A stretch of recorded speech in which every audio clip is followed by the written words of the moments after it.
Greetings everyone, here's my review of One Piece chapter 1033, titled Shimosuke Kosaburo.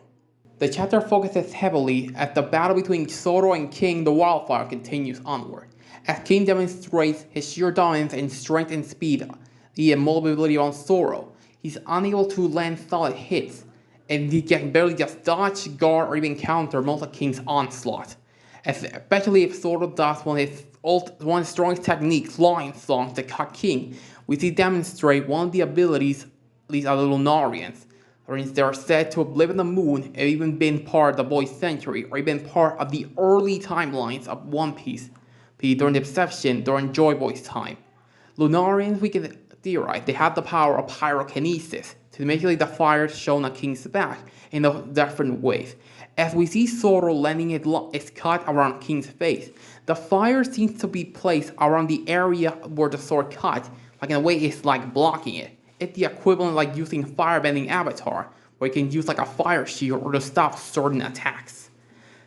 As the battle, and then the battle transitions to how Sanji and King are, where Queen gives us another exposition dump, at least a little one, of what the Lunarians were. He said that way back during back in getting the Void Century, he said they dominated as gods because they have the ability to get used or adapt to any harsh environment. That already showcases their overall strength and adaptability. So we can definitely could say that during the times of like when the ancient races, the Brekins, the Skypians, and Sandorians, migrated down to the Blue Sea, the aka planet Earth of One Piece, Lunarians might have been part of them, or they were part of the area that dominated the Blue Sea world. And they were at war, and we could see that back during the time of the event of the Void Century, they were hunted and slaughtered by the world government. And only King, it could be the last or one of the few survivors. And in terms of their ability and power, we can say yes, everything King has in his build. The ability to fly, pyrokinesis, use of weapons, and even theorizing if them had dealt for back in their day. But they can become just formidable opponents.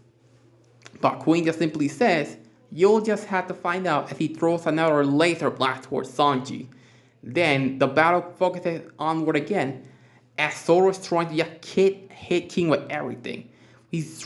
King stops mid-attack to like going to let Zoro like, hit me your best shot. Zoro throws like a thrust attack in his gut, and he just bounces back like nothing. He turns to his dinosaur form, strikes his head again like a freaking catapult, and just destroys part of the landscape they're fighting on Onigashima. Zoro manages to at least return to ground, but he almost loses his sword, or like 2 to 3 instances as the fight continues. As what's worse, Enma is still ending his use of his haki, making it really tough for Zoro. And he's just trying to survive Queen's onslaughts and just barely trying to keep concentration with that sword. And then, just when King launches like a freaking meteor towards Zoro, blasting him back inside Onigashima, we get a flashback that answers everything. Everything we theorized throughout this whole arc. Toro's tied to the Shimosuke clan, the ties of him being tied to Ryuma, the legacy of his sword, and even the mystery of the symbol, and even his village, Shimosuke. Because even the name of the founder, Shimosuke Kosaburo, is revealed in this chapter, as well as the man who also gave Zoro his 2 initial swords when he set on his journey, when he met Luffy, and when the one who said the phrase Snatchy, or Snatch. And then after we lead to the end of the chapter, Zoro finally realizes that man he met all those years ago was indeed the forger of Enma. And thus, as some of the beast pirates head there to help King, we know how people they are. They're like a wild pack of hyenas. Just laughing willing to cut everything, till we see another showcase of Zoro's conqueror haki as he stands up with all 3 blades, Sandai Kitetsu, Enma, and Wado Ichimonji, the sword tied to his closest friend Kuina, as we can theorize in color the black lightning and the purple flames lanes up all his swords, symbolizing he ready to stand once more. As King says, Do you also have kingly ambitions? But you know how Zoro is. He is the man that shall be known as the world's greatest swordsman. And he promised both to his captain and to his closest dearest friend Kuina, and thus ending the chapter. This is the Zoro chapter many have been wanting to wait and see. Because one of my nitpicks I would have on Wano is that this was supposed to be Zoro's arc.